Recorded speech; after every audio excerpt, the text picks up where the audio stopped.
Onzièmement, une justice au nom du peuple. La justice est rendue au nom du peuple français. Mais trop souvent, le service public de la justice ne peut assumer cette lourde tâche. Les tribunaux sont en voie de clochardisation, les moyens humains et financiers manquent pour assurer des délais raisonnables. Les justiciables, comme les professionnels de la justice, sont en droit d'exiger un effort sans précédent.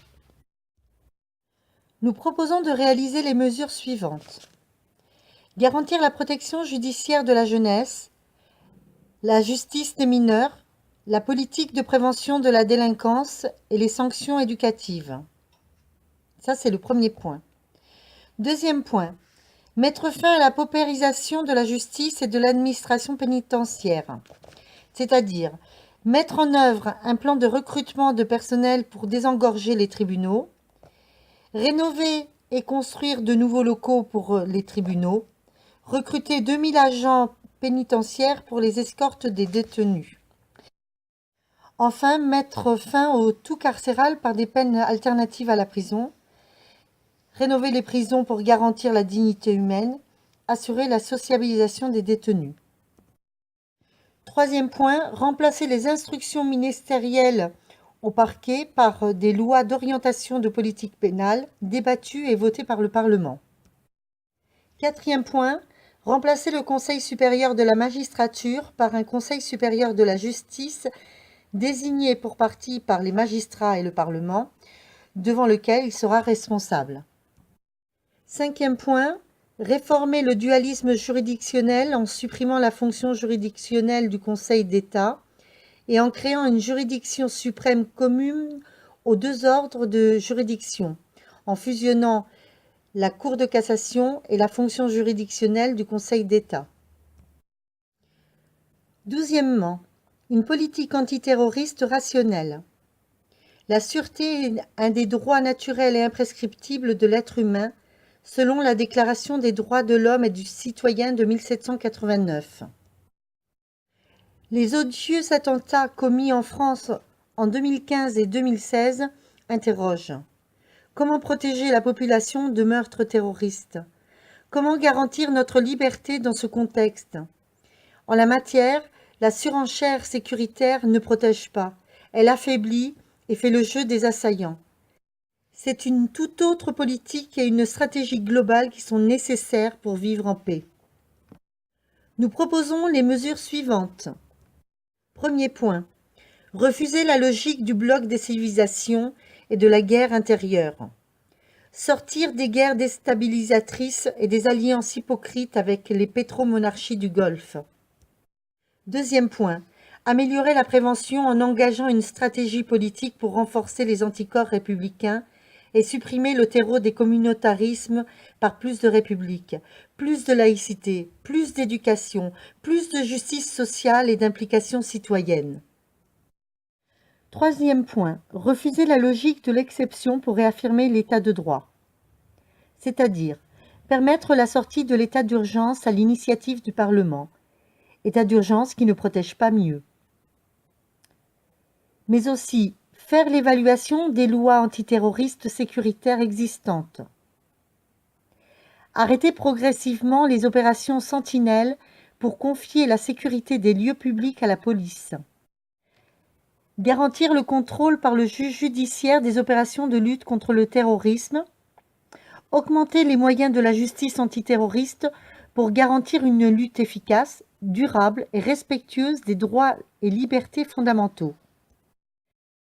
Quatrième point, renforcer le renseignement territorial et humain.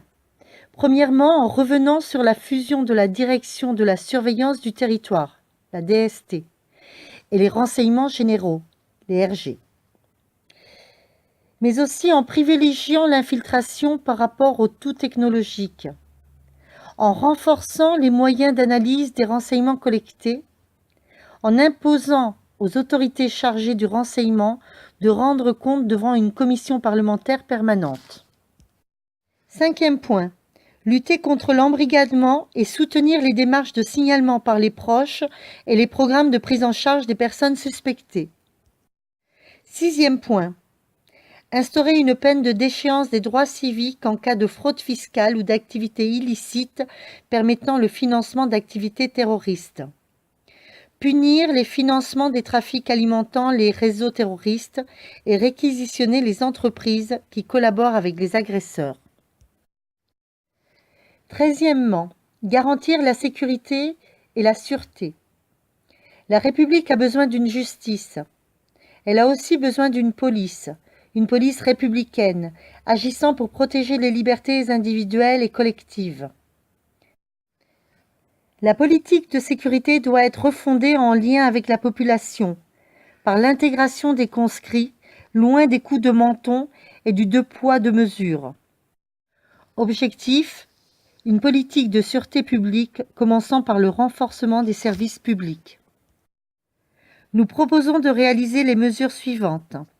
Premier point, refonder la politique de sûreté publique sur la base du triptyque prévention, dissuasion, sanction et réaffirmer son caractère national. Et ce, de 5 façons. Premièrement, en finir avec la politique du chiffre et supprimer les primes aux résultats dont les montants seront redistribués progressivement aux différentes catégories d'agents. Deuxièmement, restaurer la police de proximité en refondant les objectifs des polices municipales et affirmant la distinction entre les missions nationales et locales.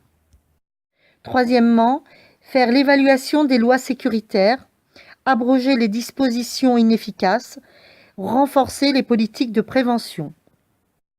Quatrièmement, démanteler les BAC, c'est-à-dire les brigades anticriminalité, qui ne font que du flagrant délit et ne permettent pas d'assurer une bonne relation entre la police et la population. Cinquièmement, intégrer au service public certaines fonctions de sécurité aujourd'hui privatisées, notamment la sécurité aéroportuaire. Deuxième point, faire la police républicaine, avec les 7 mesures suivantes. Premièrement, en finir avec la police et la justice à 2 vitesses en augmentant nettement les effectifs de police en charge de la délinquance en col blanc, en lien avec le fisc, les douanes et la justice financière. Deuxièmement, donner la priorité au démantèlement des trafics. Trafic des drogues, d'armes, de prostitution, trafic d'êtres humains. Et à la lutte contre la délinquance financière, la corruption et le terrorisme. Troisièmement, désencombrer l'action policière par la contraventionnalisation de la consommation de stupéfiants et la légalisation de l'usage du cannabis. Quatrièmement, améliorer l'accueil du public et diminuer le temps d'attente pour la prise en compte d'une plainte ainsi que les durées d'investigation ensuite. Faire évaluer la police avec des questionnaires de satisfaction des usagers. Cinquièmement, apaiser les conflits existants au sein de la police par des instances de dialogue interne. Sixièmement, réécrire le code de déontologie et insister sur son importance lors de la formation des forces de police. Rétablir les missions de défense des libertés et de la République supprimées par Manuel Valls en 2014. Septièmement, interdire les tasers et les flashballs ainsi que les grenades de désencerclement pour favoriser la désescalade des affrontements. Troisième point, renforcer les moyens humains et matériels des forces de sécurité en quantité et qualité. 3 grandes mesures. Premièrement, mettre en place un plan d'amélioration qualitative de la police et de la gendarmerie. Pour cela, recruter des agents administratifs pour libérer policiers et gendarmes aptes à aller sur le terrain et qui travaillent sur des postes administratifs. Ramener les effectifs de policiers et gendarmes à ceux de 2007. Doubler les effectifs de la police technique et scientifique. En supprimant le statut précaire et peu qualifié des 11 000 adjoints de sécurité, en permettant la formation et la titularisation de celles et ceux qui le souhaitent. En portant à 2 ans la durée de formation des élèves gardiens de la paix. Deuxièmement, lancer un plan de rénovation et de construction de commissariats de police pour lutter contre la clochardisation du bâti et l'abandon de certains territoires. Troisièmement, dotation des services en moyens techniques et matériels suffisants. Renouvellement général du parc informatique sous contrainte de sécurité des échanges.